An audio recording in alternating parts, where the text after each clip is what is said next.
Alléluia. Amen. Dieu est bon, amen. Amen.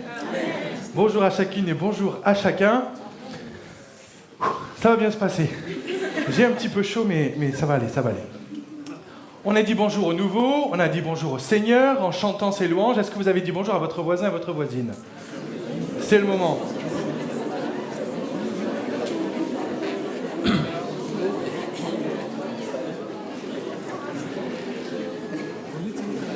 Et donc, juste une petite question, donc mis à part notre frère qui s'est manifesté, y a-t-il quelqu'un qui est ici, donc pas pour la première fois, mais qui vient à l'église pour la première fois? Juste levez votre main, je ne vais rien vous demander. On en a un, deux, d'accord. Est-ce qu'il y a une autre personne? Trois, d'accord. Je ne veux pas vous gêner, il n'y a pas de problème. Ok, alors je veux simplement, en quelques secondes, vous expliquer qu'est-ce que je fais là et qu'est-ce qui va se passer. Je suis pasteur dans cette église, je fais partie de l'équipe pastorale. Et notre boulot, si vous me permettez cette expression, notre boulot, c'est tout au long de la semaine de prier Dieu qui est vivant, qui existe et qui parle, et de lui demander, ok, on a un planning, le pasteur Dieudonné, le pasteur Josué, Enoch, Bertin, on a un planning, on sait que tel jour on va prêcher. Et on ne peut pas se présenter à vous, main dans les poches, en disant bonjour, ça va bien, je vais vous raconter ma journée. Non, on s'en fiche. Notre boulot, c'est de prier, de prendre notre Bible, de lire la Bible et de chercher la face de Dieu en quelque sorte, de chercher Dieu, de lui demander « Qu'est-ce que tu veux dire à l'Église ?» Seigneur, tu sais que tel jour je dois prêcher, tel jour je dois apporter une étude biblique. C'est pas moi, je veux pas vous partager, je peux vous donner des anecdotes, je peux vous faire 2-3 blagues, je peux faire de la claquette, je sais faire du saxo, mais ça va pas forcément vous divertir pendant très longtemps et surtout ça va rien vous faire personnellement. Et donc mon travail et le travail des pasteurs, c'est de chercher Dieu et de dire « Ok, qu'est-ce que tu veux dire aux gens qui seront là ?» Et donc c'est ce que j'ai fait depuis quelques semaines maintenant. Et dans la prière, j'ai eu une pensée. Ok, j'ai pas entendu de voix, j'ai pas un ange qui est venu, la télé ne s'est pas allumée toute seule, mais j'ai eu une pensée. J'ai une pensée qui est venue dans mon esprit, dans mon cœur, qui se résume simplement en 3 mots. Je vais vous le dire plus tard. Mais j'ai une pensée. Et cette pensée, je la prends, je la médite, je vais dans la Bible. Je cherche des histoires qui sont en relation avec cette pensée. Je cherche s'il y a des psaumes, s'il y a des proverbes, s'il y a des témoignages parfois dans ma vie ou des anecdotes que j'ai pu entendre de personnes qui vont pouvoir venir coller à ce thème. Et ensuite, mon travail, c'est de vous faire simplement un exposé, en quelque sorte, par rapport à cette pensée que j'ai reçue. Est-ce que vous suivez ? Ok, donc c'est ce qu'on va faire. Alors il y en a qui le font très rapidement, il y en a qui le font moins rapidement, il y en a qui le font en restant comme ça, immobile. Moi j'ai tendance à bouger. Ok, il y en a qui le font en posant des questions, etc. etc. Mais voilà, c'est ça notre travail en tant que pasteur, c'est recevoir la pensée de Dieu, l'idée de Dieu pour la réunion que l'on va avoir et essayer de toutes nos forces et de toute notre intelligence, essayer de vous véhiculer, de vous partager ce que l'on a reçu. Mais il y a aussi une part spirituelle où ce que moi je vais vous dire, ça peut vous faire du bien, ça peut vous faire plaisir, mais moi, ma parole, en quelque sorte, elle ne va pas changer votre vie. Mais parce que c'est la parole de Dieu, Dieu, par son esprit, va prendre cette parole au travers de moi, va la déposer dans votre cœur, et là, ça peut faire du dégât dans vos soucis, du dégât dans vos problèmes, et du bien pour vous et votre vie. Amen. Le pasteur Dieudonné, je ne sais pas si Fisson tu as dit, le pasteur Dieudonné est à Saint-Sens, donc une église dont on a la responsabilité, il prêche là-bas. Le pasteur Josué est avec son épouse en Belgique, ils sont en week-end là-bas avec les enfants d'une autre église dont il s'occupe. Et donc, il ne reste que moi, désolé, c'est pas de bol, je vous salue. Donc. Et juste une petite remarque, il y a de ça quelques semaines, j'avais apporté un message, et pour illustrer mon propos, j'avais apporté des petits pots d'huile. Est-ce que vous vous souvenez? Levez la main ceux qui étaient là. Ok, d'accord. Je veux juste apporter une précision parce que ça m'a été rapporté. Cette huile, c'est juste de l'huile. D'accord? Il n'y a rien de magique. Vous pouvez vous en frotter les oreilles, les pieds, les mettre sur votre maison, ça ne va rien changer. C'est de l'huile d'olive. Alors moi, je vous conseille de la mettre en vinaigrette. Mais c'était juste un symbole, d'accord? Il n'y a absolument rien de magique. Ça ne sert à rien d'en faire des cataplasmes, d'en faire des onguents ou quoi que ce soit, d'accord? C'était juste une image, une illustration. On est d'accord? Donc voilà, c'est dit, c'est fait. Est-ce que vous connaissez les Indiens Cherokee? Oui? J'allume. Les Indiens Cherokee sont une tribu d'Amérindiens, donc là où se trouvent les États-Unis. Et il y a une légende qui raconte que les enfants garçons, les petits garçons, lorsqu'ils devaient passer à l'âge adulte, ils devaient passer au travers d'un rite, un rituel, un rite initiatique, comme des fois ça arrive dans beaucoup de tribus. Tu vas mettre un petit peu plus fort. Et j'aimerais vous raconter comment est-ce que ça se passait. On raconte que chez les Indiens Cherokee, pour qu'un jeune garçon devienne un homme, il faut qu'il accomplisse un rituel de passage. Et ce n'est qu'après avoir réussi ce rituel qu'il pourra être considéré comme un homme par tous les membres de son village. Et voilà comment ça se déroulait. Lorsqu'un petit garçon commence à atteindre l'âge de l'adolescence, son père le prend et il l'emmène en forêt. Il lui place un bandeau sur les yeux et il s'en va, le laissant seul. Il doit alors passer toute la nuit assis sur un tronc d'arbre, parfaitement et complètement seul. Quoi qu'il arrive, il ne peut sous aucun prétexte retirer son bandeau sous peine d'échouer tout le rite. Il ne pourra le retirer que le lendemain matin lorsqu'il sentira les premiers rayons du soleil commencer à réchauffer sa peau. Il doit rester immobile, impassible et ne peut demander d'aide à personne. Une fois qu'il aura survécu à cette nuit, alors il sera un homme. Il ne pourra pas communiquer quoi que ce soit aux autres garçons du village au sujet de cette expérience, car chacun doit devenir un homme de la même manière, c'est-à-dire seul. L'enfant est naturellement terrorisé, mais encore un petit peu plus fort, imaginez, il entend toutes sortes de bruits, des bêtes sauvages qui rôdent aux alentours, parfois des loups qui hurlent au loin, peut-être même quelques humains qui voudraient lui faire du mal, des petites bestioles fortement désagréables qui essayent peut-être de lui monter le long des jambes ou qui arrivent et qui lui volent autour de la tête. Le froid se fait de plus en plus sentir et l'humidité commence à venir mouiller ses vêtements et ses longs cheveux. Il écoute et il entend le vent souffler dans les branches, il entend les plantes crisser, mais il doit rester stoïquement, inconfortablement assis sur ce tronc d'arbre sans jamais pouvoir retirer son bandeau, car ceci est pour lui la seule façon de devenir un homme. Ce n'est qu'au bout de ces interminables heures de la nuit que le soleil pointe enfin le bout de ses rayons et commence à se faire sentir sur son corps tout mouillé. Enfin, il peut retirer son bandeau. C'est alors qu'il découvre son père, assis juste à côté de lui. Son père n'était pas parti. Son père a veillé toute la nuit à ses côtés, sur lui, en silence. Assis sur le même tronc pour le protéger du danger, tout cela sans que le petit garçon ne le sache. Et j'aime beaucoup cette histoire parce qu'en tant que chrétien, c'est un petit peu la même chose. On passe notre vie, homme, femme, peu importe, on passe notre vie et parfois on est face à des dangers, on est face à des difficultés et on a l'impression d'être seul, d'être complètement seul. Mais laisse-moi te dire que peu importe ce que tu vois, ce que tu sens, ce que tu sais, ce que tu ressens ou pas, Jésus est à côté de toi. Il a toujours été à côté de toi et il sera toujours à côté de toi. Quand surviennent les problèmes, l'obscurité, ce que nous devons faire, c'est simplement avoir confiance en la présence et la parole de Dieu, de Jésus qui dit qu'il sera à nos côtés jusqu'à la fin des temps. Un jour apparaîtra enfin l'aurore de nos vies et nous le verrons à côté de nous tel qu'il est. Et le titre de mon message se résume en 3 mots. Dieu est là. Vous le répétez avec moi ? Dieu est là. Je vous invite à fermer les yeux quelques instants.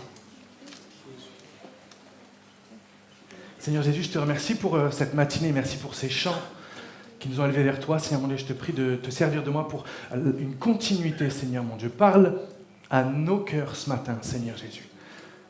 Que Saint-Esprit, tu puisses venir appuyer ces propos qui viennent de ta parole, Seigneur mon Dieu, ces anecdotes, tout ce que j'ai peut-être préparé, Seigneur, afin que toi, Seigneur Jésus, que ton nom puisse être élevé, que ton nom puisse être glorifié, que ta présence et que ta personne puissent être magnifiées dans nos vies, Seigneur Jésus.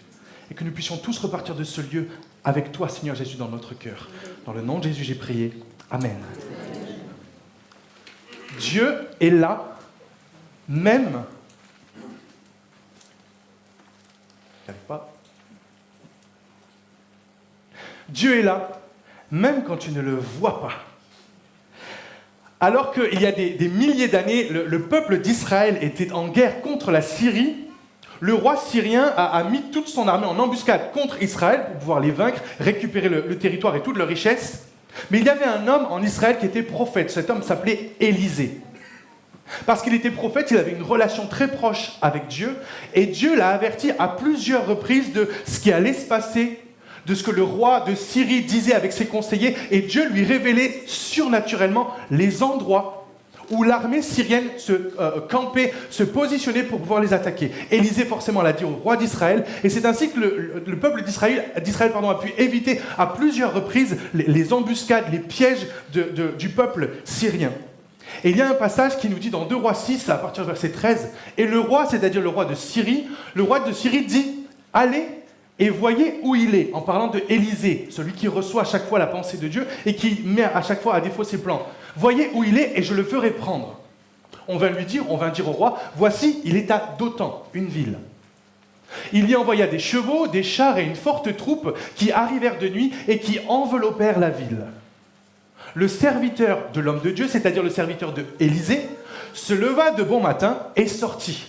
Et voici une troupe entourait toute la ville, avec des chevaux et des chars. Et le serviteur dit à l'homme de Dieu, « Ah, mon Seigneur, comment ferons-nous » Élisée répondit, « Ne crains point, car ceux qui sont avec nous sont en plus grand nombre que ceux qui sont avec eux. » Alors qu'il y a toute une armée syrienne autour de la ville dans laquelle Élisée le prophète est, de bon matin, son serviteur se réveille plus tôt et il voit qu'il y a des chevaux, il y a une armée, il voit qu'il y a des chars, et il commence à avoir peur, tout simplement.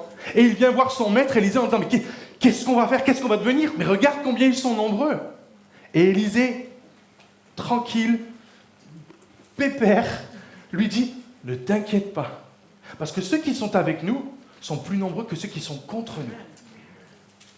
Élisée pria et dit, « Éternel, c'est-à-dire Dieu, ouvre ses yeux pour qu'il voie. » Et l'Éternel ouvrit les yeux du serviteur qui vit la montagne sur laquelle ils étaient, pleine de chevaux et de chars de feu autour d'Élisée. Ces chevaux, ces chars vont donner la victoire à Israël, mais ils étaient invisibles aux yeux humains puisque c'est une force spirituelle. Je vous invite à lire ce passage qui est extraordinaire. Mais alors que l'armée de Dieu était postée, l'armée de Dieu était là, l'armée de Dieu était prête, l'armée de Dieu allait se lancer pour protéger Israël, cet homme n'en avait aucune idée. Pourquoi ? Parce qu'il faisait confiance uniquement à ses yeux charnels. Et mon frère, ma soeur, mon ami, tu es peut-être certainement devant une difficulté, devant un obstacle, devant des problèmes, et tu n'as peut-être que tes yeux physiques pour évaluer la situation. Mais je suis là ce matin pour te dire que Dieu est là avec toi, Dieu est là à tes côtés, Dieu t'entoure. La Bible dit que l'ange de l'Éternel campe autour de ceux qui le craignent. C'est-à-dire que si tu es chrétien, si tu aimes Dieu, si tu sers Dieu à ta petite mesure, même si tu ne connais pas toute la Bible par cœur, même si ça ne fait pas 200 ans que tu viens à l'église, même si tu n'es pas fils, petite fille de pasteur, mais si simplement tu aimes Dieu et que tu essayes de le servir, alors la Bible dit que Dieu envoie son armée autour de toi. Mais ce qui est embêtant, et pour moi le premier, c'est que on ne la voit pas avec nos yeux, cette armée. Dieu est là, même si tu ne le vois pas. Cette histoire n'est qu'une parmi tant d'autres. J'ai tellement d'anecdotes, tellement d'histoires à raconter, mais je vais aller un petit peu plus vite parce que ce n'est pas le but de vous raconter ma vie. Mais Dieu, ses messagers, ses anges, ses envoyés sont autour de toi pour te garder, pour te conduire, pour te protéger. Nous devons faire confiance à Dieu. Nous devons faire confiance au fait que dans sa parole, il est dit que l'ange de l'Éternel campe autour de ceux qui le craignent, de ceux qui le servent. Alors ce matin, si tu es chrétien, si tu es chrétienne, peu importe le nombre d'ennemis qu'il peut avoir ou qui peut se présenter devant toi, sache que tes amis, les amis de Dieu, les messagers, les serviteurs de Dieu autour de toi, même si tu ne les vois pas avec tes yeux, sont bien plus nombreux que tous les hordes de l'enfer et démons que l'enfer peut connaître. Amen. Dieu est là, même quand tu ne le sens pas. Dans la Bible, il y a un livre assez court de 10 chapitres qui est le livre d'Esther. Est-ce que vous connaissez le livre d'Esther? Levez la main, ceux qui connaissent le livre d'Esther. Ok. Le livre d'Esther commence assez mal. Esther est une jeune fille orpheline qui est recueillie par son cousin, Mardoché, Mordechai. Elle est élevée par son cousin, et malheureusement, à l'époque, les Juifs sont en déportation, et le roi de l'époque, qui s'appelle Assuérus, à cause d'une une dispute de couple, on va dire, se retrouve divorcé et se retrouve célibataire. Et il lance non pas une émission, il lance pas le Bachelor, mais il lance un raid, et il va faire kidnapper toutes les jolies filles de la ville, et même toutes les jolies filles des alentours. Esther est jolie, et Esther va se faire kidnapper. Esther est donc orpheline. Esther est en déportation. Esther est parmi un peuple qu'elle ne connaît pas, des étrangers. Esther se fait kidnapper.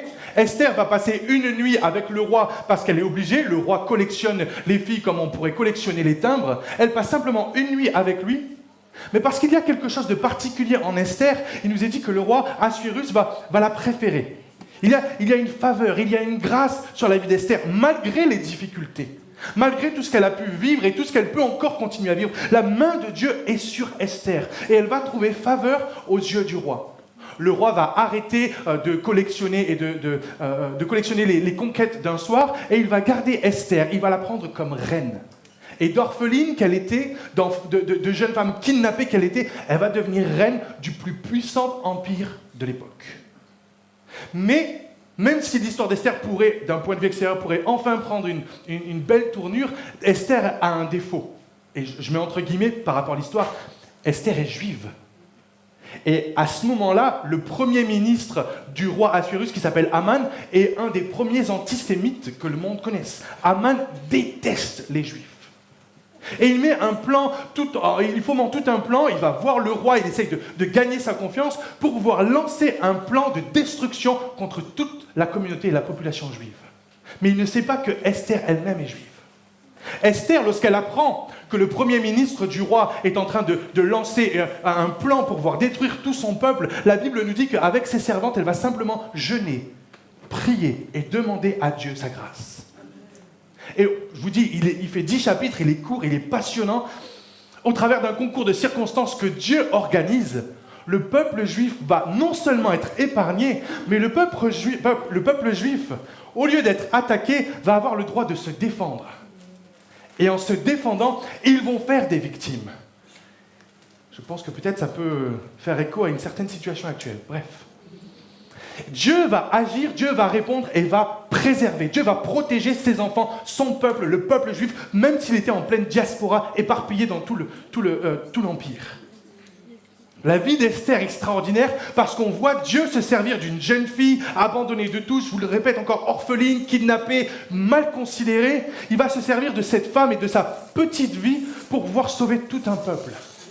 Mais il y a une chose qui est extrêmement intéressante, c'est qu'au travers des 10 chapitres, je vous mets au défi, cherchez chapitre 1, 2, 3, 4, 5, 6, 7, 8, 9, 10, que vous la lisiez en français, que vous la lisiez en anglais, que vous la lisiez en swahili, que vous la lisiez en hébreu, en araméen, le nom de Dieu n'est jamais cité dans le livre d'Esther.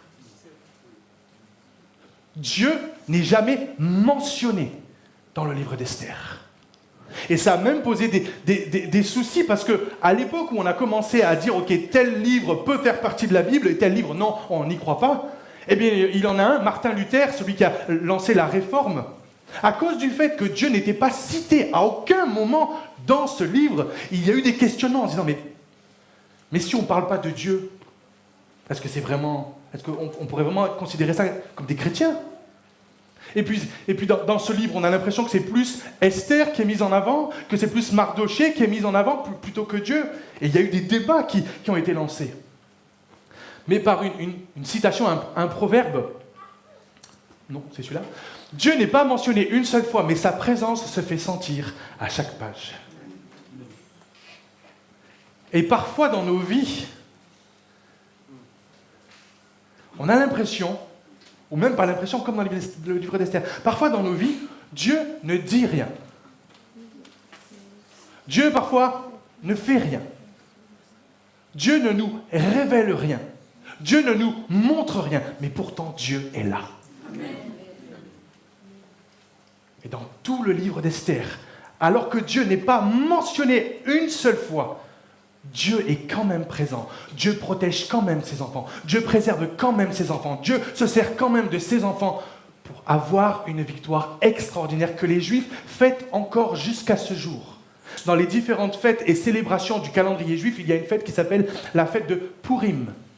La fête de Purim vient de cette histoire, de cette aventure. Alors que Esther a pu sauver tout le peuple pour célébrer cette victoire, tous les ans, à une certaine période, il s'envoie des cadeaux et il fête Purim en souvenir de ce qu'une simple petite jeune fille, kidnappée, orpheline, a pu faire par la grâce de Dieu pour tout un peuple. Dieu est là, même quand tu ne le vois pas. Dieu est là, même quand tu ne le sens pas. Dieu est là, même quand tu ne le veux pas. Personnellement, j'ai eu la chance, je le dis maintenant, à 38 ans, oui je sais, je ne le fais pas, à 38 ans, je dis maintenant, j'ai la chance d'être né dans une famille chrétienne. Il y a une expression qui dit « je suis né à l'église ». Ça ne veut pas dire que je suis né entre les bancs de l'église, on est d'accord. Mais je suis né dans une famille chrétienne et depuis tout petit, on m'emmenait à l'école du dimanche, on m'emmenait au gibes, on m'emmenait aux réunions de prière, on m'emmenait à toutes les réunions. Je n'en pouvais plus. Mes parents étaient chrétiens, mon frère était chrétien, ma sœur était chrétienne, mes oncles étaient chrétiens, mes tantes étaient chrétiennes, mes cousins étaient chrétiens, ma cousine était chrétienne, mon grand-père était chrétien, ma grand-mère était chrétienne, le chien, je suis sûr, était chrétien. Si, j'en suis sûr. Tout le monde était chrétien chez moi et ça m'agaçait, ça m'énervait. Parce que moi, depuis tout petit, il y avait plein de trucs que je voulais faire, il y avait plein de trucs que je voulais tester, et parce qu'on est chrétien, on n'a pas le droit. Parce qu'on est chrétien, il y a des choses qu'on ne fait pas. Parce qu'on est chrétien, il y a des choses qu'on ne dit pas. Parce qu'on est chrétien, il y a des endroits dans lesquels on ne va pas. Et pendant des années, venir à l'église, c'était une corvée. Pendant des années, venir à l'église, je m'excuse, ça me gonflait. Parce que s'il y avait église le dimanche matin, ça veut dire que le samedi soir, il fallait se coucher tôt. Et quand on a 5, 6, 7, 8, 9, 10, 11, 12, 13, ça va. Mais quand on commence à avoir 15, 16, 17, 18, 19, qu'on vit toujours chez papa et maman et qu'on sait que le dimanche matin, il faut se lever tôt pour aller à l'église, ça réduit les opportunités de sortie le samedi soir. Mais malheureusement, je le faisais quand même. Et comme je disais, alors que j'ai été élevé à l'église, que je connaissais plein de versets par cœur, mes parents étaient actifs dans l'église, à l'âge de 19 ans, j'en ai eu ma claque. Je suis parti. J'ai pas fugué, mais j'ai organisé mon départ de la maison. Avec une amie de l'époque, on a décidé de partir vivre en Angleterre. J'avais eu mon bac. On est parti vivre en Angleterre, soi-disant, enfin c'était vrai, mais c'était pas la seule raison, pour apprendre l'anglais, se perfectionner en anglais, puisque je voulais devenir à l'époque steward, il fallait donc être bilingue. Je me suis dit, super opportunité, je vais partir en Angleterre, soi-disant pour apprendre l'anglais, mais je vais enfin pouvoir m'éclater. Et j'ai commencé enfin à faire tout ce que je ne pouvais pas faire, tout ce que je ne devais pas faire, tout ce que je n'avais pas le droit de faire. Mais paradoxalement, au plus je faisais ce que je voulais, au moins j'étais heureux. Au plus je sortais, au plus je me sentais seul. Au plus je buvais, au plus je fumais, au plus je me droguais, au plus je remplissais mon cœur de toutes ces choses qui, dans les magazines, à la télévision, d'après mes collègues et d'après tout ce que je voyais, étaient censées me rendre heureux, au plus je me sentais seul, je me sentais triste, je me sentais sale. Et alors que je vivais donc en Angleterre, j'ai eu un entretien d'embauche pour pouvoir aller travailler, puisqu'il fallait travailler. Et on habitait donc à Londres, dans un des quartiers de Londres, et on se déplaçait en métro. Et dans une des stations de métro, à l'époque, je parle de ça, c'était dans les années 2000, et il y avait des escaliers pour pouvoir atteindre la plateforme, et je ne sais pas s'il n'y avait pas d'escalator ou l'ascenseur est en panne, bref. Je vois une dame assez corpulente avec un bébé dans sa poussette. Et je la vois que malheureusement, elle est un petit peu embêtée parce qu'elle a plusieurs marches à descendre, mais avec un bébé, et sa condition, c'est pas facile. Alors qu'est-ce qu'André il a fait à votre avis ? Qu'est-ce qu'il a fait, le gentil petit André ? Ah ben, il a aidé la dame. Je me suis donc mis à l'avant de la poussette, et je lui ai proposé mon aide, et j'ai commencé à descendre les marches, les unes après les autres, les unes après les autres. Et au moment où je pose la poussette, cette femme me dit « thank you », merci. Et elle me dit 3 mots qui sont des armes de destruction massive. Elle me dit « thank you, God bless you ». Dieu te bénisse. J'ai 19 ans. Je suis à un peu plus de 1000 km de mes parents physiquement. Je suis à des années-lumière psychologiquement de mes parents. Et à ce moment-là, lors de ces simples 3 mots, Dieu te bénisse, God bless you, ces c'est comme des électrochocs. Parce que c'est littéralement ce qui s'est passé dans mon cœur. J'ai posé donc cette poussette et cette femme m'a dit « Dieu te bénisse » et s'en est allée. Et à ce moment-là, je suis seul sur la plateforme du métro et je parle à Dieu et je lui dis « Mais c'est pas possible, t'es ici aussi ?» Je vous assure que c'est vrai.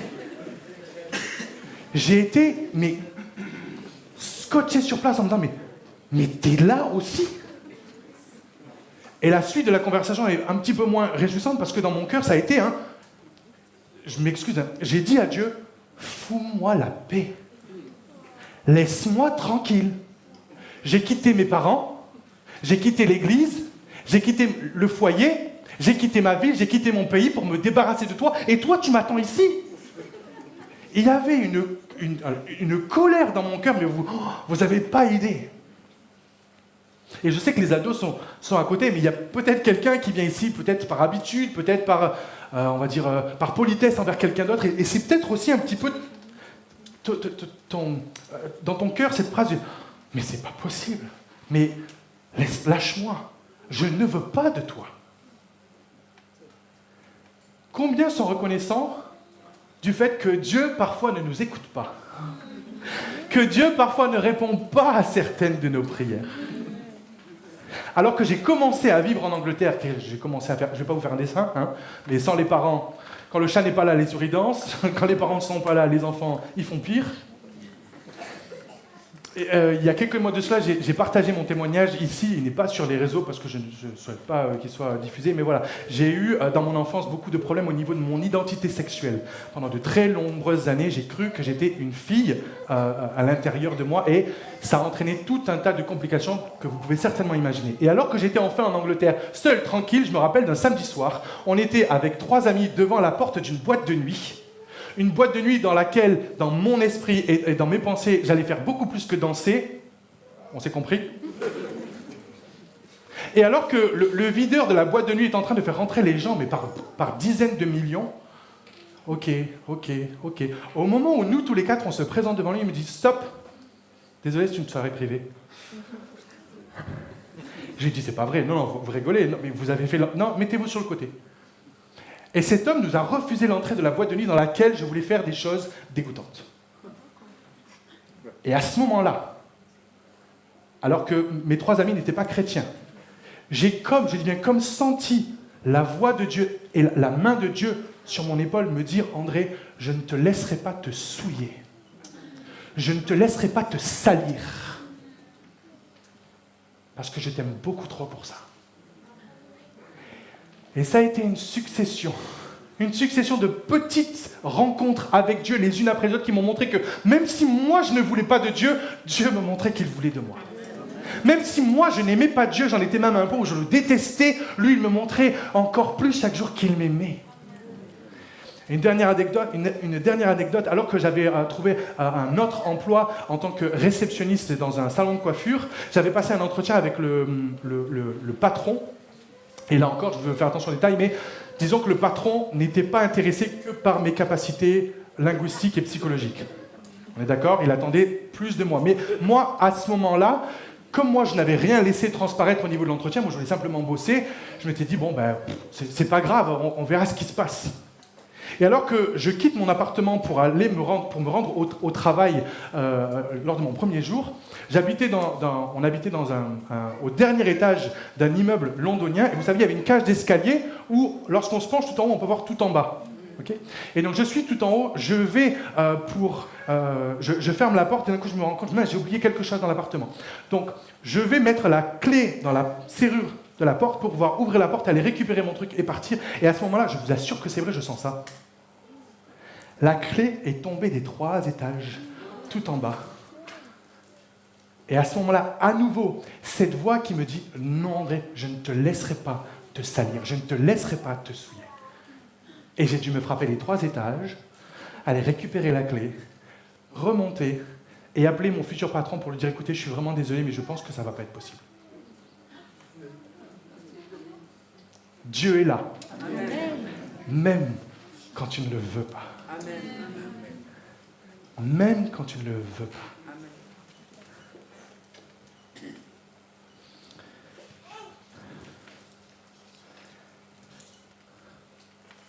Jean 3,16 nous dit « Car Dieu a tant aimé le monde qu'il a donné son Fils unique afin que quiconque croit en lui ne périsse point, mais qu'il ait la vie éternelle. » Et mon désir, ma prière, c'est que Dieu puisse toi aussi te poursuivre de son amour, te poursuivre de sa passion pour toi.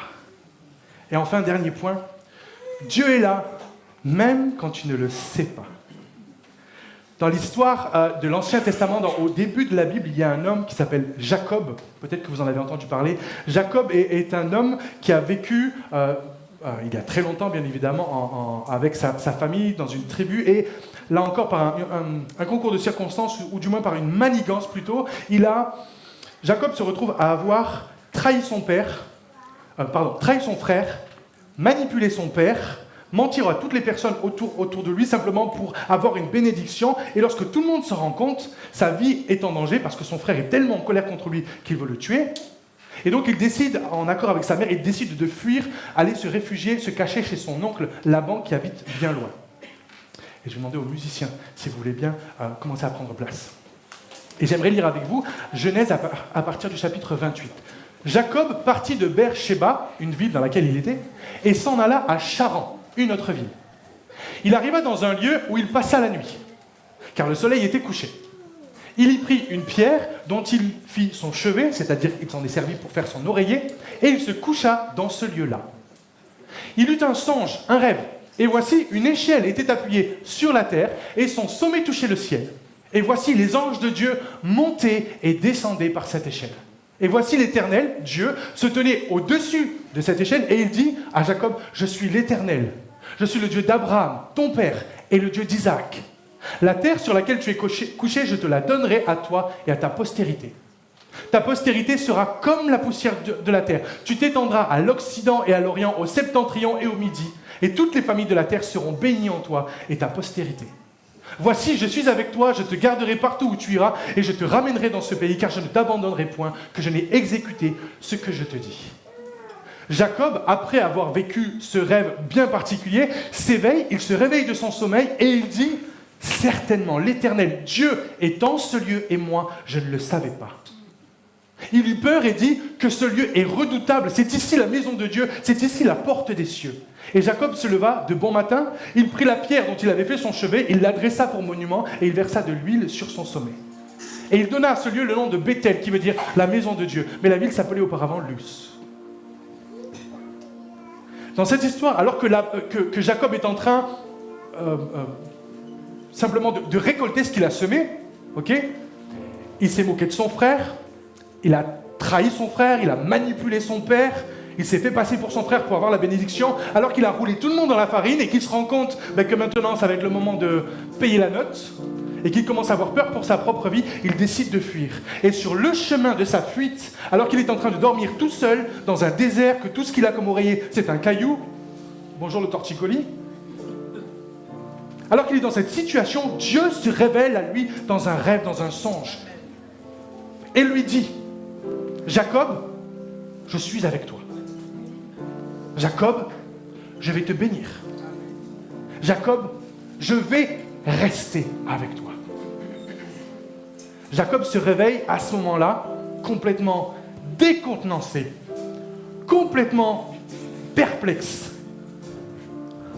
et décide de faire un autel à Dieu, c'est-à-dire de prendre ce caillou, d'y mettre de l'huile comme symbole d'onction, et de dire à Dieu, ok, je veux bien te croire. Et si vous continuez à lire l'histoire de Jacob, il s'est passé plusieurs années avant que Jacob ne revienne dans sa maison, ne revienne dans sa patrie et repasse par ce lieu où Dieu lui avait dit des années auparavant toutes ses promesses. Et de la même façon que ça s'est passé dans ma vie, ma prière c'est que ça puisse se passer dans ta vie aussi. Si seulement ça pouvait être réduit de quelques années, parce que ces années ne sont pas forcément les plus faciles. Ces années où on court loin de Dieu, ces années où on essaye de se cacher de Dieu, ces années où on essaye de fuir Dieu. C'est du temps perdu, du temps gâché, du temps gaspillé. Et alors que Jacob va se réveiller, il va avoir cette parole. Dieu est là et je ne le savais pas.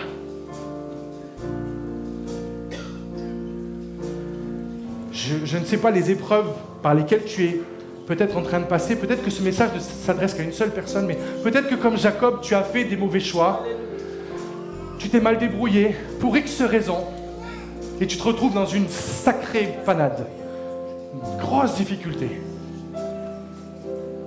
Je suis là aujourd'hui, ce matin, comme je l'ai dit en introduction, simplement comme un messager pour te dire de la part de Dieu, même dans ton bourbier, même dans ton guêpier, même dans la boue dans laquelle tu te débats, laisse-moi te dire que Dieu est là. Que Dieu veut te bénir.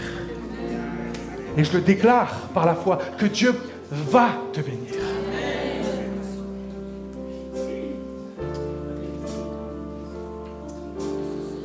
Même si tu es comme Jacob dans un lieu désertique, un lieu aride, un lieu dur, un lieu sans personne pour t'épauler, sans famille pour t'aider, sans amis pour te consoler, Dieu, Jésus est là. Jésus est à tes côtés et sa parole dit, d'après ce que lui a dit à ses disciples, je ne t'abandonnerai jamais. Pas pour un jour, pas même pour une heure, pas même pour une seconde. Les yeux de Dieu sont constamment posés sur toi.